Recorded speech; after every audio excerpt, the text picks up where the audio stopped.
நான் பிரகாசிக்க முடியும்? எப்படி என்னுடைய ஆண்டவர் விடிவெள்ளி நட்சத்திரமாய் இருக்கிறாரோ, எப்படி என்னுடைய ஆண்டவர் ஒழுங்கற்ற உலகத்தின் மீது வெளிச்சத்தை உண்டாக்கினாரோ, அதே போல சபையானாலும் உலகமானாலும் நான் வெளிச்சமாய் வாழ்வதற்கு தான் ஆண்டவர் விரும்புகிறார். வாசிக்கலாம். முதல் காரியம், என் வெளிச்சம் எப்பொழுது பிரகாசிக்கும்? எபேசியருக்கு எழுதின அந்த நிருபத்தினுடைய 5வது அதிகாரம். எல்லாம் உங்களுக்கு தெரிந்த வசனங்கள் தான் இருக்கும். ஆனால் இந்த காலை வேளையிலே தேவன் உங்களை ஞாபகப்படுத்த விரும்புகிறார், உங்களை உருவாக்கி உற்சாகப்படுத்தி அனுப்ப விரும்புகிறார். 5வது அதிகாரம் 14வது வசனம். ஆதலால் தூங்குகிற நீ விழித்து மரித்தோரை விட்டு நீ எழுந்திரு, அப்பொழுது கிறிஸ்து உன்னை பிரகாசிப்பிப்பார் என்று சொல்லி இருக்கிறார். ஓ, நான் செய்ய வேண்டிய காரியம் என்ன? ஆண்டவர் இங்கு அழகாய் என்னை பிரகாசிப்பதற்கு அவர் முதலாய் என்னை அழைத்து சொல்லுகிற காரியம். ஆனா எழுதப்பட்ட தமிழ் வார்த்தையை நல்லா கவனிச்சு பாருங்க.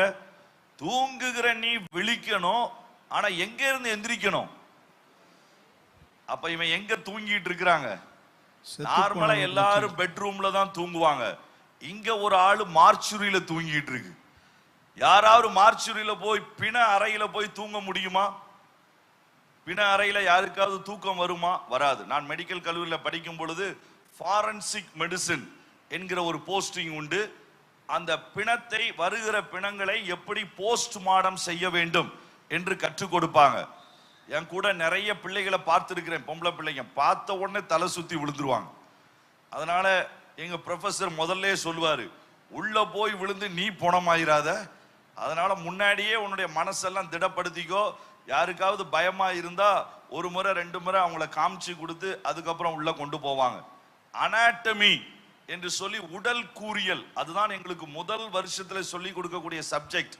போன முதல் நாளே எங்களுக்கு முன்பாக ஒரு செத்த பிணத்தை கொடுப்பாங்க. 15 வருஷத்திற்கு முன்பாய், 20 வருஷத்திற்கு முன்பாய் இறந்த பிணம். அதை சொல்லுவாங்க, திஸ் இஸ் யுவர் காட், இதுதான் உன் கடவுள், அப்படிதான் சொல்லுவாங்க. வெறும் கையோட அந்த பிணத்து மேல கையை வைக்க சொல்லுவாங்க. எனக்கு தெரிஞ்சு நான் முதல் நாள் போன உடனே 5 பேர் மெடிக்கல் காலேஜை விட்டு போயிட்டாங்க. ஐயோ, இதுதான் என்னுடைய வாழ்க்கையா அப்படின்னு சொல்லி. ஆனா அங்க இருந்துதான் அதை கற்றுக் கொடுப்பாங்க. அந்த ஸ்மெல், அந்த காரியங்கள் சாப்பிட முடியாது, ரொம்ப சில நேரங்களிலே கடினமாய் இருக்கும். ஆனால் எப்படி உடலினுடைய ஒவ்வொரு சதை, நரம்பு இவைகள் எல்லாம் அந்த பிணங்களிலே அறுத்து அறுத்து அதை வைத்துதான் எங்களுக்கு பாடமாய் சொல்லி கொடுப்பாங்க. அதனால பிண அறை, மார்ச்சுரியில போய் யாரும் தூங்கவே முடியாது. பக்கத்துல உங்க கையை பிடிச்சு சொல்லுங்க.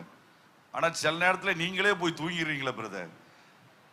மார்ச்சுரி என்று சொல்லுவது, பிணம் என்று சொல்லுவது செத்த கிரியைகள். வெளிச்சமாய் வாழ்வதற்குத்தான் இயேசு விடிவெள்ளி நட்சத்திரமாய் இன்றைக்கும் நமக்கு நின்று கொண்டிருக்கிறார். சபைக்குள்ளே வெளிச்சத்திலே வெளிச்சம் காண்பதற்குத்தான் அவர் நம்மை கொண்டு வந்து கொண்டிருக்கிறார். ஆனால் சில நேரங்களிலே நம்மையும் அறியாம போர்வை தலையணையை தூக்கிட்டு எங்க போய் படுத்துடுறோம்? பிண அறையிலே போய் படுத்துடுறோம். சில பேருக்கு அங்க படுத்தாதான் இப்ப தூக்கம் வருது. வாலிப தம்பி தங்கச்சிமார்களுக்கு குறிப்பாக பாவம் பழகி போன ஒரு காரியமாய் மாறிவிட்டது. செத்த கிரியைகள் இன்றைக்கு சமுதாயத்திலே பழகி போன ஒரு காரியமாய் மாறிவிட்டது. இல்ல, தேவன் நம்மை அதற்காய் அழைக்கவில்லை. அதனால்தான் ஏற்கனவே வெளிச்சத்தை பெற்ற அந்த மனிதன், அவன் மரித்தோரிடத்திலே போய் அவன் படுத்து கிடக்கிறான். அவன் செத்து கிடந்திருந்தான்னா ஆண்டவர் அவனை உயிரோடு எழுப்பியிருப்பாரு. ஆனா அவன் என்ன செஞ்சிட்டு இருக்கிறான்? தூங்கிக்கிட்டு தான் இருக்கிறான். அதனாலதான் அவரே சொல்றார், நீயே எந்திரி. ஏன்னா தூங்க போனது யாரு? நீ தான் தூங்க போன. அதனால நீ தூக்கத்திலிருந்து எழுந்திரு என்று சொல்லி ஆண்டவர் அழைக்கிறார். இன்றைக்கு ஆண்டவர் நமக்கு சொல்ல விரும்புகிற அருமையான காரியம், பாவமோ மாம்சமோ உலகத்தின் கிரியைகளோ, இந்த செத்த கிரியைகளின் நடுவிலே தான் நாம் பிரகாசிக்க கர்த்தர் நம்மை அழைத்திருக்கிறார். ஆனால் அவர்களோடு கூட படுத்துறங்க கர்த்தர் நம்மை அழைக்கவில்லை. இந்த பிரகாசத்தை நான் கொடுக்க வேண்டும், ஆகவே இவைகளுக்கு நான் விட்டு கொடுக்க மாட்டேன் என்கிற தீர்மானத்திலே நாம் தைரியமாய் வந்தால் நிச்சயமாய் ஆண்டவர் உதவி செய்வார். அல்லேலூயா. நிறைய பழக்கங்கள் மறைவாய் இருக்கிற பிணவறை என்று சொல்லும் பொழுது அது ஒரு இருளின் அறை. அங்க யாரும் போக மாட்டாங்க. மறைந்திருந்து ஒளிப்பிடத்திலே செய்கிற அவலட்சணமான காரியங்கள் என்று 12வது வசனம் சொல்லுகிறது. அப்படிப்பட்ட காரியங்களிலிருந்து இன்றைக்கு ஆண்டவர் நம்முடைய குடும்பங்களை தட்டி எழுப்பி பிரகாசிக்கிற அந்த இடத்திற்கு கர்த்தர் கொண்டு வர விரும்புகிறார். அப்ப நீங்க செய்ய வேண்டிய முதல் காரியம், எவைகள் மரித்தோரிலிருந்து இருக்கிறதோ அவைகளை விட்டு நாம் எழுந்திருக்கிறதற்கு நாம் பிரயாசம் எடுக்கும் பொழுது தேவன் நம்முடைய வெளிச்சத்தை மற்றவர்களுக்கும் அதை அழகாய் கொண்டு சேர்க்கிறார். இரண்டாவது காரியம், தேவன் எப்படி இந்த வெளிச்சத்தை அதிகமாக்குகிறார்? ஏசாயா தீர்க்கதரிசியின் புஸ்தகம் 30வது அதிகாரம் அதனுடைய 26வது வசனத்தை வாசிக்கலாம். ஏசாயா தீர்க்கதரிசியின் புஸ்தகம் அதனுடைய 30வது அதிகாரம் அதனுடைய 26வது வசனம். கர்த்தர் தமது ஜனத்தின் முறிவை கட்டி, கர்த்தர் தமது ஜனத்தின் முறிவை கட்டி அதன் அடிக்காயத்தை குணமாக்கும் நாளிலே, அதனுடைய அடிக்காயத்தை குணமாக்கும் நாளிலே சந்திரனுடைய வெளிச்சம், சந்திரனுடைய வெளிச்சம் சூரியனுடைய வெளிச்சத்தை போலவும், சூரியனுடைய வெளிச்சத்தை போலவும், சூரியனுடைய வெளிச்சம், சூரியனுடைய வெளிச்சம் ஏழத்தனையாய் 7 பகலின் வெளிச்சத்தை போலவும் இருக்கும். இங்க ஆண்டவர் எப்படி வெளிச்சத்தை அதிகப்படுத்துவது என்பதற்கு இரண்டாவது ஒரு காரியத்தை சொல்லுகிறார். யாராவது பார்த்திருக்கிறீங்களா? நிலா சூரியனா மாற முடியுமா? சத்தமா சொல்லுங்களேன். நிலா சூரியனா மாற முடியுமா? பக்கத்துல கையை பிடிச்சு சொல்லுங்க. மாற முடியும். வேதம் சொல்லுது. அல்லேலூயா. ஒரு சூரியன் 7 சூரியனா மாற முடியுமா? இதுவரைக்கும் மாறவே இல்லை. ஆனா மாற முடியும். அது எப்படிங்க? நிலா எப்படிங்க சூரியனா மாறும்? சூரியன் எப்படிங்க 7 சூரியனா மாற முடியும்? ஒன்னே ஒண்ணுதான் நடக்கணும். உள்ளே இருக்கிற காயங்கள் மாற வேண்டும். இன்னைக்கு காலையில் ஆண்டவர் உங்களோடு கூட பேச விரும்புகிறார். எது நிமித்தம் நீங்கள் காயப்பட்டு இருக்கிறீர்கள்? எது உங்களை காயப்படுத்தினது? சிலர் சொன்ன வார்த்தைகளா? வாழ்க்கையிலே நடந்த தோல்விகளா? உங்களுடைய வாழ்க்கையிலே நீங்கள் கிடைத்து ஏமாற்றப்பட்ட சில சூழ்நிலைகளா? அது நிச்சயமாய் நமக்கு காயங்களை உண்டாக்கும். காயங்கள் இல்லாத வாழ்க்கை கிறிஸ்தவ வாழ்க்கையிலே கிடையாது. கர்த்தர் தைரியமாய் காயங்களை அனுமதிக்கிறார். ஏனென்றால் அவர் காயப்பட்ட இரட்சகர். அல்லேலூயா. அவருடைய தழும்புகளினால் தான் நாம் சுகமாகிறோம். அவருடைய தழும்புகள் தான் நம்மை மாற்றுகிறது. He is a wounded savior. இது ஒரு வித்தியாசமான ஒரு பதம். ஏனென்றால் வேறு எந்த தெய்வத்திற்கும் இந்த பதம் சொல்லப்படுவதில்லை. இயேசுவுக்கு மட்டும்தான் இந்த காரியம். அவர் நமக்காய் அடிக்கப்பட்டவர், அவர் நமக்காய் நொறுக்கப்பட்டவர், நம்முடைய பாவங்களை நம் மீது ஏற்றுக்கொண்டவர். யோசித்து பாருங்க, நம்ம யாராவது ஒருத்தர், இன்னைக்கு நான் கேட்கிறேன், இன்னொருத்தருடைய பாவங்களை ஏற்றுக்கொள்வதற்கு எத்தனை பேர் ரெடியா இருப்பீங்க? என்ன பிரதர், நம்ம பாவமே கஷ்டமா இருக்கு, இதுல அவர் பாவத்தை நம்ம சேர்க்க முடியுமா? இன்னொருவர் செய்கிற பாவத்தை நாம் ஏற்றுக்கொள்வதற்கு வாய்ப்பே இல்லை. இன்னொரு செய்யக்கூடிய சின்ன தீமையே நம்மால் பொறுத்து கொள்ள முடியவில்லை. ஒருவர் வாழ்நாள் முழுவதும் செய்த பாவத்தை நாம கட்டாயமா ஏற்றுக்கொள்ள முடியாது. ஆனா ஆண்டவர் என்ன சொல்லுகிறார்?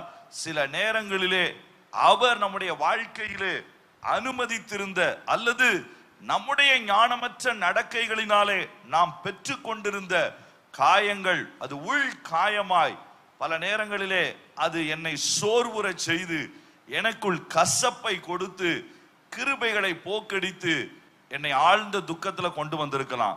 இன்றைக்கு காலை வேளையில தைரியமா சொல்லுங்க, வெளிச்சத்தின் தேவன் என் தேவன், என்னை பிரகாசிப்பிக்க வந்திருக்கிற தேவன் என் தேவன்.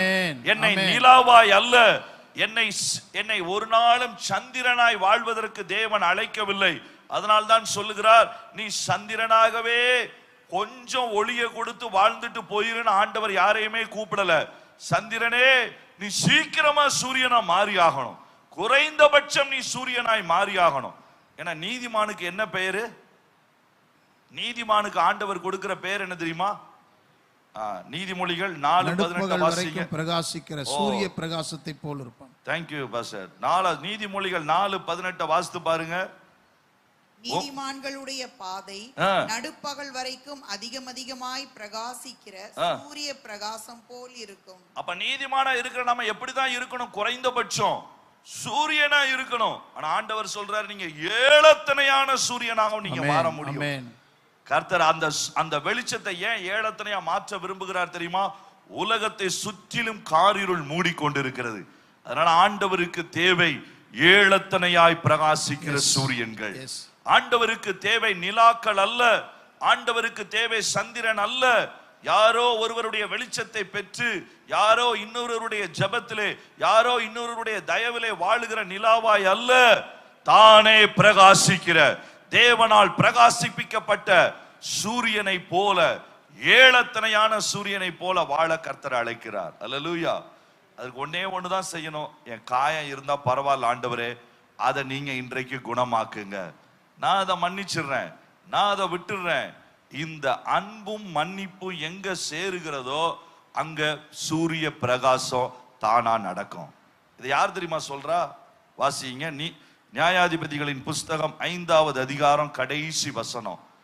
எப்ப நம்ம சூரியனை போல பிரகாசிக்க முடியும், எப்ப நம்ம நடக்கும், இது யாருக்கு நடந்தது, இதை வாழ்க்கையில் அனுபவித்த அந்த பெண் எழுதுகிறாள். பெண் தீர்க்க தரிசினி அவர்கள் எழுதுகிறார்கள். நியாயாதிபதிகள் 5:31 வசனம். கர்த்தாவே, உம்மை பகைக்கிற யாவரும் இப்படியே அழிய கடவர்கள், அவரில் அன்பு கூறுகிறவர்களோ வல்லமையோடே உதிக்கிற சூரியனை போல இருக்க கடவர்கள் என்று பாடினார்கள். பின்பு தேசம் 40 வருஷம் அமைதலாக இருந்தது. அல்லேலூயா. அவர் சொல்றாங்க பாத்தீங்களா, அவரிடத்திலே அன்பு கூறுகிறவர்கள் எப்படி பிரகாசிப்பாங்க? வல்லமையோடு உதிக்கிற சூரியனை போல இருப்பாங்க. அவங்க அப்படி பிரகாசிச்சாங்கன்னா தேசம் எப்படி இருக்குமா? 40 வருஷம், ஒரு தலைமுறை வரைக்கும் கூட அது அமைதலாய் இருக்க முடியும். இன்றைக்கு தேசத்திற்கு ஆசீர்வாதமா மாறுறதுக்கு தான் கர்த்தர் உங்களை மாற்ற விரும்புகிறார். இன்னொரு தடவை பக்கத்துல உங்களை பார்த்து சொல்லுங்க, இனி நிலா வேண்டாம், சூரியனா நீங்க மாறிடணும்.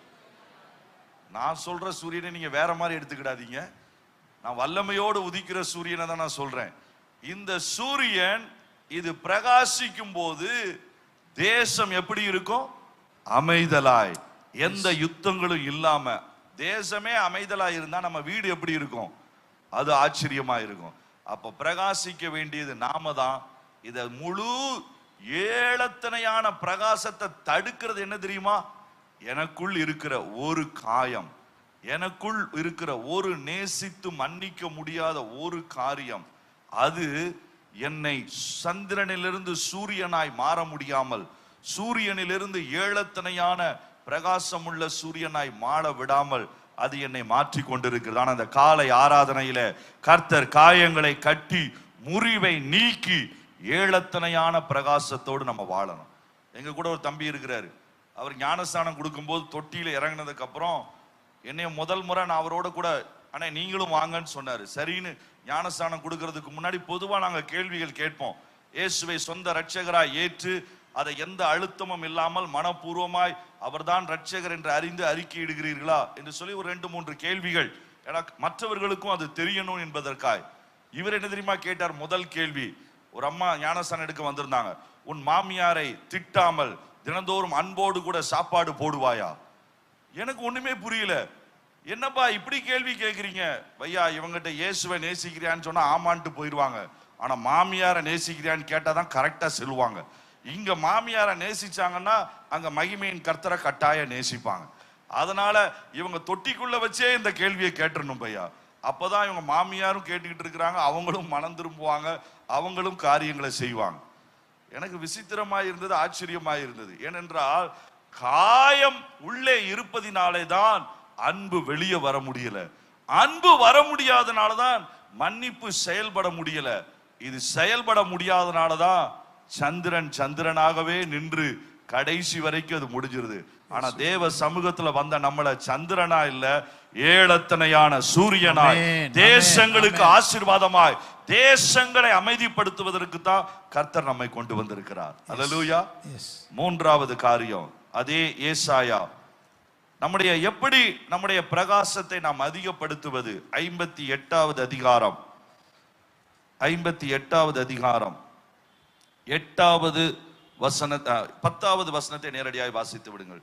பசியுள்ளவனிடத்தில் உன் ஆத்துமாவை சாய்த்து, பசி உள்ளவனிடத்திலே உன்னுடைய ஆத்துமாவை சாய்த்து, சிறுமைப்பட்ட ஆத்துமாவை திருப்தியாக்கினால் அப்பொழுது இருளில் உன் வெளிச்சம் உதித்து உன் அந்தகாரம் மத்தியானத்தை போலாகும். ஆண்டவர் சொல்லுகிறார், பசி உள்ளவனிடத்திலே உன் ஆத்துமாவை சாய்த்து, சிறுமையாய் கிடக்கிற ஆத்துமாவை நீ போய் திருப்தியாக்கினால். இது என்ன சொல்லுது தெரியுமா? அடுத்தவர்களை குறித்த கரிசனை இது நமக்கு நிச்சயமாய் இருக்க வேண்டும். நான் தாகம் தீர்க்கப்பட்டேன், அல்லேலூயா, கர்த்தர் என்னை திருப்தி ஆக்கினார், பெரிய சந்தோஷம். எதற்கு? நான் என்னுடைய ஆத்துமாவை என்ன செய்யணுமா? சாய்த்து. அப்படின்னா என்ன அர்த்தம்னா, நம்ம ஆத்துமா எந்த பக்கம் கரெக்டா சாயணும்ன்றது அவசியம். இன்றைக்கு நம்முடைய ஆத்துமா ஒருவேளை தன்னை குறித்தே சாய்ந்திருந்தால் அங்கு பிரகாசம் வருவதற்கு வாய்ப்பில்லை.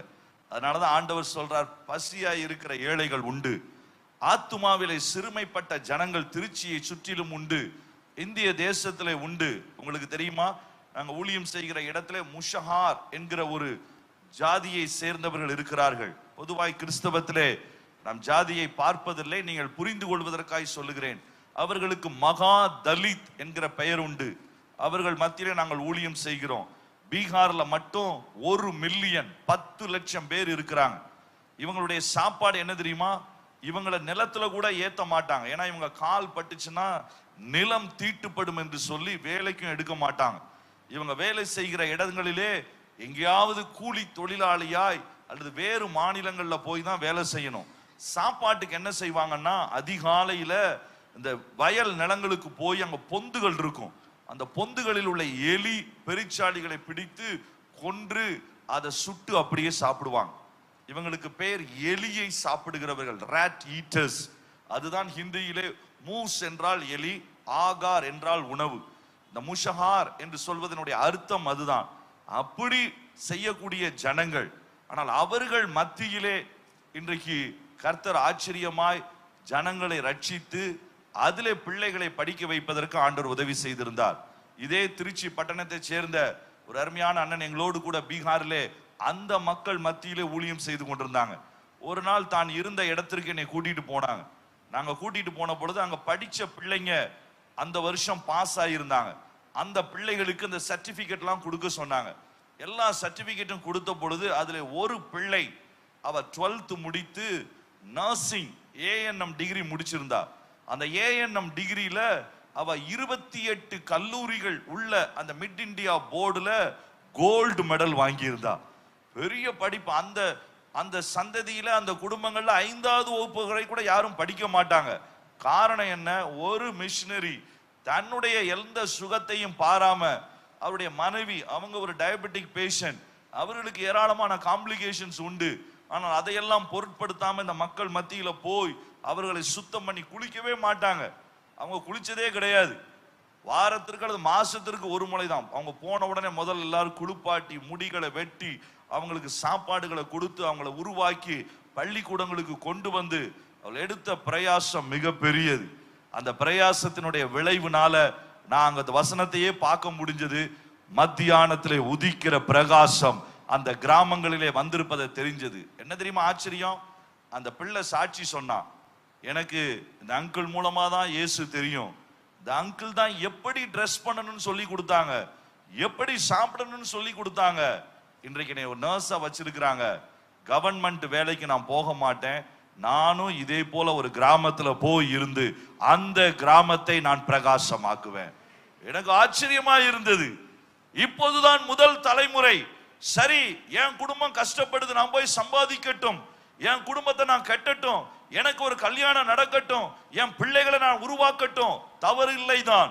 ஆனால் அந்த பிள்ளை அழுது கொண்டே சொன்ன காரியம், அங்கிள் என் வாழ்க்கையில வந்த இந்த வெளிச்சம் என் சொந்தக்காரங்க வாழ்க்கைக்கு போகணும். 10 லட்சம் ஜனங்கள் உண்டே இந்த பீகார்ல, அவங்க மத்தியில் இந்த வெளிச்சம் போகணும். நான் எப்படி வெளிச்சத்தை ஒரு மரக்காலிலே அடைத்து வைக்க முடியும்? இயேசு சொன்னாரே, விளக்கை கொளுத்தி அதை மூடி வைப்பேனோ, அது மலை மேல் உள்ள பட்டணமாய் இருக்கணுமே. இன்றைக்கு விளக்கை மூடி வைத்த கிறிஸ்தவர்கள் உண்டு. நாம் அப்படிப்பட்டவர்கள் அல்ல. பசி உள்ளவர்கள், சிறுமை உள்ளவர்கள், இவங்க பக்கம் நம்ம ஆத்துமாவை என்ன செய்யணும்? சாய்க்கணும். ஏன்னா அது தானா சாயாது. பக்கத்துல கை பிடிச்சு சொல்லு, அது தானா சாயாது. ஏன்னா அதை சாய்க்கிறதுக்கு திருச்சி முழுவதும் ஹோட்டல் இருக்குது, மால் இருக்குது, கடை இருக்குது, அந்த பக்கம் தான் அது சாயும். அதை பிடிச்சி நம்ம தான் என்ன செய்யணும்? கை பிடிச்சு நீங்க தான் அதை சாய்க்கணும். ஆத்துமாவை சாய்த்து திருப்பி நம்முடைய சுயநலங்களுக்காக மாத்திரமல்ல, நீங்கள் சம்பாதிக்க கூடாது என்று நான் சொல்லவில்லை, நீங்கள் ஆரோக்கியமாய் சுகமாய் இருக்கக்கூடாது என்று நான் சொல்லவில்லை. ஆனால் ஏராளமான ஜனங்கள் உண்டு, அவர்களை மறந்து விடக்கூடாது. அதுக்கு தான் கர்த்தர் நம்மை மாற்றினார். கடைசியாய் ஒரு வசனத்தை சொல்லி நான் முடிக்க போகிறேன். தானியேலின் புஸ்தகம் 12வது அதிகாரம். எப்படி நாம் பிரகாசமாய் பிரகாசிக்கிற வெளிச்சமாய் மாற முடியும்? 3வது வசனம், தானியேல் 12:3.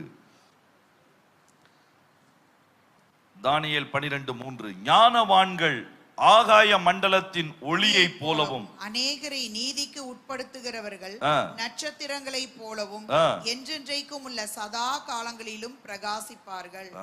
ஆண்டவர் சொல்லுகிறார், நான் ஒரு விடிவெள்ளி நட்சத்திரம். அதுதான் சபைக்கு அவர் சொன்ன வார்த்தை. ஆனால் சபைக்கு உள்ளேயும் அவர் நட்சத்திரங்களைத்தான் அவர் விரும்புகிறார். அல்லேலூயா. நட்சத்திரம்னா நம்ம இங்கிலீஷ்ல என்ன சொல்லுவோம்? ஸ்டார். பக்கத்துல கையை பிடிச்சு சொல்லுங்க, நீங்க தாங்க ஸ்டார், சூப்பர் ஸ்டார் எல்லாமே. அல்லேலூயா. நம்ம யாரையோ வெளியில போஸ்ட் ஓட்டினவங்களை பார்த்து அவங்க தான் சூப்பர் ஸ்டார் நம்ம நினைக்கிறோம். அவங்க இல்ல. ஸ்டார் எல்லாம் எதுக்குள்ளதான் இருக்குது? சபைக்கு உள்ளதான் இருக்குது. ஆனா இந்த ஸ்டார் எப்ப பிரகாசிக்கும்? அது வசனம் சொல்லுகிறது, அநேகரை நீதிக்கு உட்படுத்துகிறவர்கள், ஆத்தும ஆதாயம் செய்கிறவர்கள். அவர்கள் தேவன் எப்படி விடிவெள்ளி நட்சத்திரமாய் பிரகாசிக்கிறாரோ அதே போல சபையிலே அவர்களும் பிரகாசிப்பார்கள். ஒரு சிலரையாவது என்று அது சொல்லவில்லை, அநேகரை நீதிக்கு உட்படுத்துகிறவர்கள். இது ஆத்தும ஆதாய பணியில நமக்கு திருப்தியே வர முடியாது. அது இந்தியரா இருந்தா வருவதற்கு வாய்ப்பே இல்லை. ஏன்னா நீங்க 4 ஆத்துமாவை கொண்டு வர்றதுக்குள்ள 400 குழந்தைங்க பிறந்துருது. அடுத்த 4 நம்ம இந்தியாவில் அது குறைய போறது இல்லை. அதனால அநேகரை ஆவிக்கு உட்படுத்துகிறவர்களாய், அநேகரை பிரகாசிக்கிற நட்சத்திரங்களா நம்ம கொண்டு வரணும். சமாரிய ஸ்திரீ எனக்கு எப்போதுமே ஒரு சவால். விபச்சாரத்திலே மாட்டினவள். ஒரே ஒரு தீர்க்க தரிசனம் தான் இயேசு சொன்னார். அந்த தீர்க்க தரிசனத்தை நம்மளை பார்த்து சொல்லியிருந்தார்னா உன் வேலையை பார்த்துட்டு போயான்னு சொல்லியிருந்திருப்போம். இயேசு சொன்ன தீர்க்க தரிசனத்திலே கடுமையான தீர்க்க தரிசனம். நீ இத்தனை பேரோடு வாழ்ந்திருக்கிறாய், அவர்களும் உன் புருஷர் அல்ல, இப்பொழுது இருக்கிறாய், அவனும் புருஷன் அல்ல என்று சொன்னா உங்க வேலையை பார்த்துட்டு நீங்க போங்க, யூதர்கள் இப்படித்தான் எங்களை சொல்லுவீங்கன்னு சொல்லிட்டு போயிருப்பாங்க. இயேசு இப்படி சொல்லல, நீ வாழ்ந்து சுகித்திருப்பாய், நீ இதை செய்வாய் அதை செய்வான்ற தீர்க்க தரிசனம் இல்லை. ஆனா இந்த தீர்க்க தரிசனம் அவளுடைய வாழ்க்கையை மாற்றிச்சு. ஊர்ல போய் என்ன சொன்னா? நான் என்ன செய்தேனோ அதை சொன்னார். அதை ஓடி போய் சொன்ன பொழுது வேதம் சொல்லுகிறது, சமாரிய சிறியை துப்பினவர்கள், இழக்கமாய் பேசினவர்கள் சொன்னார்கள், அவள் வார்த்தையின் நிமித்தம் இயேசுவை விசுவாசித்தார்கள். ஒரு சமாரிய ஸ்திரீ மத்தியான நேரத்துல வந்து 1 மணி நேரம் இயேசுவோட கூட நின்று இவ்வளவு பெரிய ஒரு பிரகாசிக்கிற விடிவெள்ளி நட்சத்திரமா அவ மாறினா. இந்த சமாரிய ஸ்திரியை குறித்து நான் நிறைய வரலாற்று புஸ்தகங்கள்ல தேடி பார்த்தேன், ஸ்காலர்ஸ் எழுதின புஸ்தகங்கள்ல தேடி பார்த்தேன்.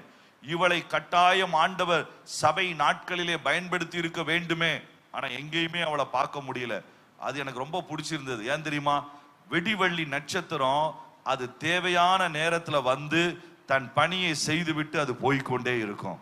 உலகத்தினுடைய ஸ்டாரை போல புகழ்ச்சியும் மகிழ்மையும் அது ஒரு நாளும் விரும்பாது. இவளுக்கு தெரிந்தது இவர்தான் மேசியா. ஏற்றுக்கொண்டால் வாழ்க்கை மாறினது. இன்றைக்கே நான் பிரகாசிக்க வேண்டும் என்று சொல்லி அன்றைக்கே அநேகரை கர்த்தருக்கு உட்படுத்துகிற அற்புதமான ஒரு இலக்கமாய் மாறினார்கள். அல்லேலூயா. எங்களோடு கூட ஊழியம் செய்கிற நிறைய பேர் இருக்கிறாங்க. அதுல ஒரு அக்கா, அருமையான ஒரு அக்கா இருக்கிறாங்க. அவங்க பேர் சங்கீதா. அந்த அக்கா பீகார்ல உள்ள கயா மாவட்டத்தில் இருக்கிறாங்க. இந்த கயா மாவட்டம் பீகார்லேயே குழந்தை தொழிலாளர்கள் அதிகம் உள்ள மாவட்டம். ரொம்ப கடினமான ஏழ்மை உள்ள ஒரு மாவட்டம். அங்க கற்பாறைகளை உடைச்சி ஒரு சட்டி உடைச்சா 100 ரூபாய் கிடைக்கும். அதை வச்சுதான் அவங்க அந்த காசு. ஆனா இன்னும் சில இடங்கள்ல தேவை அதிகமா இருக்கிறதுனால என்ன செய்வாங்கன்னா, பிள்ளைகளை ஹோட்டல் ஓனர்களுக்கு விற்றுருவாங்க 2 வருஷத்துக்கு. இந்த பிள்ளைங்களை அவங்க கொண்டு போயிடுவாங்க, 1 லட்சம் ரூபாய் கொடுத்துடுவாங்க. பல மணி நேரம் அவங்கள அழுத்தி வேலை வாங்குவாங்க. ஹோட்டல்ல நீங்க போனீங்கன்னா, பீகார்ல குறிப்பா அந்த பகுதிகளுக்கு போனீங்கன்னா நிறைய இந்த தொழிலாளர்களை பார்க்கலாம். அவங்ககிட்ட நீங்க கொஞ்ச நேரம் பேச ஆரம்பிச்சீங்கன்னா, கடை முதலாளி உடனே வந்து உங்களை அதட்டுவாங்க. உங்களை யாரும் அவங்க கிட்ட பேச சொன்னதுன்னு. ஏன்னா அந்த பிள்ளைங்க 14-15 மணி நேரம் வேலை வாங்குவாங்க. சாப்பிட்றதுக்கு மட்டும்தான் கொஞ்சம் காசு கொடுப்பாங்க. மற்ற நேரங்களில் கொஞ்ச நேரம் டிவிகளை காண்பித்து அவங்களை கவர்ந்து இழுத்து அங்க வச்சிருப்பாங்க. அடி விழும், உதை விழும், நிறைய அபியூஸ் பண்ணப்படுவாங்க. அப்படிப்பட்ட மக்கள் ஹியூமன் ரைட் கமிஷன்ல இருந்து ஒரு முறை எங்களுக்கு கடிதம் எழுதி, நீங்க அந்த இடத்துல கட்டாயம் எங்களுக்கு உதவி செய்யுங்கன்னு கேட்கக்கூடிய அளவிற்கு அது இருந்த இடம். அங்கு பெண்களுக்கும் ஒரு மதிப்பு கிடையாது. பெண்கள் அதிகமாய் நசுக்கப்படுகிற ஒரு இடம். ஆனா அந்த இடத்துல இந்த குடும்பம் இயேசுவை ஏற்றுக்கொண்டது. பனை ஏறுகிற சின்ன ஒரு தொழில், அங்கு கிடைக்கக்கூடிய நதிகளிலே பிடிக்கக்கூடிய மீனை பிடித்து விற்று அங்கு இருக்கக்கூடிய வயல்வெளிகளிலே தினந்தோறும் வேலை செய்து பிழைக்கிற குடும்பத்திலே பிறந்தவர் தான் இந்த சங்கீதா என்கிற இந்த அருமையான சகோதரி. இவர்களுக்கு 4 பிள்ளைங்க. வேலை வாய்ப்பு வறுமை அதிகமா அழுத்தினதுனால அவங்க கணவர் ஒரு ட்ரக் ஓட்டக்கூடிய டிரைவராய் பயிற்சி பெற்றார். அதற்கு பிறகு கொஞ்சம் குடும்பம் வளர ஆரம்பித்தது. ஆனால் இயேசுவை ஏற்றுக்கொண்டார்கள் குடும்பமாய். தாயாரும் ஏற்றுக்கொண்டார்கள். இப்பொழுது இயேசுவுக்கு எதையாவது செய்ய வேண்டும் என்கிற ஒரு வாஞ்சை இவங்களுக்கு. இவங்க ஊர்ல சபை கிடையாது, இவங்க தாலுகாவிலே சபை கிடையாது. ஆனால் சுவிசேஷம் சொல்ல வந்தவர்களின் மூலமா இயேசுவை ஏற்றுக்கொண்டாங்க. திரும்ப அவங்கள வந்த பொழுது, ஐயா இந்த சுவிசேஷத்தை நானும் சொல்லணும், நான் இப்ப இயேசுவை ஏற்றுக்கொண்டேன், ஆனா எனக்கும் சொல்லணும்னு தோணுது, வேதம் ரொம்ப தெரியாது. அப்ப அந்த சுவிசேஷத்தை சொல்ல வந்த எவாஞ்சலிஸ்ட் அவர்களை சரியாய் நடத்தினார். அங்கே இருக்கக்கூடிய ஒரு சின்ன பயிற்சி கொடுக்கக்கூடிய ஒரு சபையோடு கூட அவர்களை இணைத்தார். 6 மாதம் பயிற்சிக்கு போனாங்க. போயிட்டு வந்ததுக்கு அப்புறம் இவங்களுக்கு ரொம்ப சந்தோஷம். வேதத்தை கற்றுக்கொண்டாங்க. 5வது வகுப்பு தான் படிச்சிருக்கிறாங்க. வேதத்தை கற்றுக்கொண்டு 2 பேரும் குடும்பமாய் இன்னையிலிருந்து நம்ம வேலையும் செய்து கொண்டு இந்த சுவிசேஷத்தை நம்ம சொல்லுவோம். சபையை ஸ்தாபிக்கணும்ன்றலாம் அவங்களுக்கு விருப்பம் கிடையாது. ஆனா அந்த சுவிசேஷத்தை சொல்லி அநேகரை கொண்டு வரணும்னு சொல்லி. ஆனா திடீர்னு ஒரு செய்தி வந்தது. அவருடைய கணவர் அந்த கல்கத்தாவுக்கு ஒரு லாரியில ட்ரக்கு கொண்டு போகும் பொழுது கஞ்சாவை அவருக்கு தெரியாம அந்த பொருட்களோடு கூட ஒளித்து வைத்திருந்தாங்க. அந்த போலீஸ் செக்கிங்ல அவர் மாட்டிக்கொண்டார். முதலாளியும் அவரை கைவிட்டார். இவருக்கு எதுவுமே தெரியாது. ஜெயிலுக்கு போனார். ஜெயில அந்த நீதிபதி சொன்னாரு, சரி உன்னுடைய குடும்ப நிலைமையை பார்த்து நான் முன் ஜாமீன் தருவதற்கு ஆயத்தம், ஆனால் 2 லட்சம் ரூபாய் நீ பே பண்ண வேண்டும். இவங்க சொன்னாங்க, அந்த அளவுக்கு எனக்கு பணம் இல்லை. கணவன் 2 பேரும் அழுதாங்க. நிலத்தை வீட்டை விட்டாவது செய்து விடலாமா? கணவன் சொன்னார், 4 பிள்ளைங்க இருக்கிறாங்க, அந்த ஒரு சின்ன வீடு தான் இருக்குது, அதை நீ எதுவும் செஞ்சிடாத. அதனால நான் ஜெயில இருக்கிறேன், நீ உன்னுடைய வேலை நீ அங்கு செய். இவங்க திரும்பி ஊருக்கு வந்தாங்க. ஒரே அவமானம், நிந்தை. இயேசுவை ஏற்றுக்கொண்டாயே, இதனாலதான் உனக்கு இப்படி நடந்தது. நீ தேவதையை கைவிட்டாயே, அதனாலதான் உனக்கு நடந்தது. இன்னொரு பக்கம், இயேசு இயேசு என்று சொன்னாய், கஞ்சா கடத்துகிற வேலையை தான் செய்தாயா? ஏதோ ரொம்ப பரிசுத்த வாட்டியை போல பேசினாயே என்று சொல்லுகிற வார்த்தைகள், இதெல்லாம் அவங்களை காயப்படுத்தினது. ஆனா ஒரு நாளிலே அழுது முடிவு செய்தார்கள், இயேசுவே எப்படியாகிலும் நான் இந்த காரியத்தை செய்ய வேண்டும், இந்த வெளிச்சத்தை கொண்டு போக வேண்டும், உம்முடைய ஆவியின் பலன், உம்முடைய கரத்தின் பலன் எனக்கு வேண்டும் என்று சொல்லி. அடுத்த நாள் காலையிலே பக்கத்து வீட்டுல இருந்த ஒரு அக்கா வந்து கூப்பிட்டாங்க, என் கணவருக்கு காய்ச்சலே குறைய மாட்டேங்குது, நடுங்குது, இறந்து போய் விடுவாரோ என்று நான் பயப்படுகிறேன், சீக்கிரமா நீங்க வந்து பாருங்க. இவங்க போனாங்க, பார்த்தாங்க, சொன்னாங்க, நான் ஜெபிக்கட்டுமான்னு. நீ எது வேணாலும் செய், எனக்கு காசு இல்லை ஹாஸ்பிட்டல் கொண்டு போறதுக்கு, நடுங்கி கொண்டே இருக்கிறார், எதையாயிலும் செய் என்று சொன்ன பொழுது இவங்க ஜெபித்த உடனே கர்த்தர் சுகத்தை கொடுத்தார். அது அந்த குடும்பத்தை ஆச்சரியமாய் மாற்றினது. அந்த சுகம் பெற்ற அக்கா ஊரு ஃபுல்லா போய் சொல்லிட்டாங்க, சங்கீதா வந்தா ஜெபித்தா சரியாயிடுச்சுன்னு. இப்ப எல்லா வீட்டுக்கும் இவங்க தான் கன்சல்டன்டா மாறிட்டாங்க. எங்கெல்லாம் வியாதியோ கூப்பிட்டாங்க, ஜெபம் பண்ணாங்க, போனாங்க, பிசாசுகள் ஓட ஆரம்பித்தது. கடந்த வாரம் ரவி அண்ணன் வந்திருந்தாங்க, அக்கா வந்திருந்தாங்க, திருச்சியிலிருந்து டீம் அதே இடத்துக்கு நாங்க போயிருந்தோம். அங்க 11 பேருக்கு மேல ஞானஸ்தானம் எடுத்தாங்க. அப்ப அந்த டைரியை கொண்டு வந்து அந்த அக்கா காமிச்சாங்க, பெரிய ஒரு புஸ்தகம். நான் என்ன புஸ்தகம்னு கேட்டேன். இது வரைக்கும் இந்த 11 வருஷங்களிலே கர்த்தர் சுவிசேஷத்தை சொல்லி ஞானஸ்தானத்திற்கு நடத்தினவர்களுடைய பெயர், விவரம் எல்லாம் எத்தனை பேர் தெரியுமா? 2548 பேர். 53 பேரை முழு நேர ஊழியர் அவங்க எழுப்பி இருக்கிறாங்க. இன்றைக்கு அவங்க இருக்கிற இடத்துல 11 சபைகளை ஸ்தாபித்து 3 அவங்க நடத்துறாங்க, 3 அவங்க தம்பி நடத்துறாங்க, 2 75 வயதான அவங்க தாயார் நடத்துறாங்க. முந்தா நாள் அவங்க தாயார் நடத்துகிற இடத்துல தான் வாலிபர் முகாம் நடந்தது. எங்க டீம் போயிருந்தாங்க. இன்னும் 3 சபையை நடத்துவதற்கு ஆள் இல்லை. விசுவாசிகள் கையில கொடுத்து மற்ற சபையினுடைய விசுவாசிகளை கூப்பிட்டு ட்ரெயின் பண்ணி அவங்க கையில கொடுத்து, பரவாயில்ல எப்படியானாலும் ராஜ்யம் நடக்கணும், தேவ ராஜ்யத்திலே அநேகர் உள்ள வந்து சேரணும்னு சொல்லி. எனக்கு அப்பதான் நாங்க யோசிச்சோம், பிரகாசிக்கிற விடிவெள்ளி நட்சத்திரங்கள் இன்றைக்கும் இந்திய சபைகளிலே உண்டு. கர்த்தர் உங்களை அழைக்கிறார். நீங்க பிரகாசமா இருப்பீங்களா? விடிவெள்ளி நட்சத்திரமா நீங்க மாறணுமா? அந்த விடிவெள்ளி நட்சத்திரமா இயேசுவை போல மாறணும்னா வேற எதுவும் செய்ய தேவையில்லை. அநேகரை இந்த நீதிக்கு உட்படுத்தி அவர் சொன்ன கடைசி கட்டளையை நிறைவேற்றி அவருடைய அன்பை சொல்லுவதற்கு நீங்க ஆயத்தமாய் இருந்து பாருங்க. கர்த்தர் உங்களை விடிவெள்ளி நட்சத்திரமாய் நிச்சயமாய் பயன்படுத்துவார்.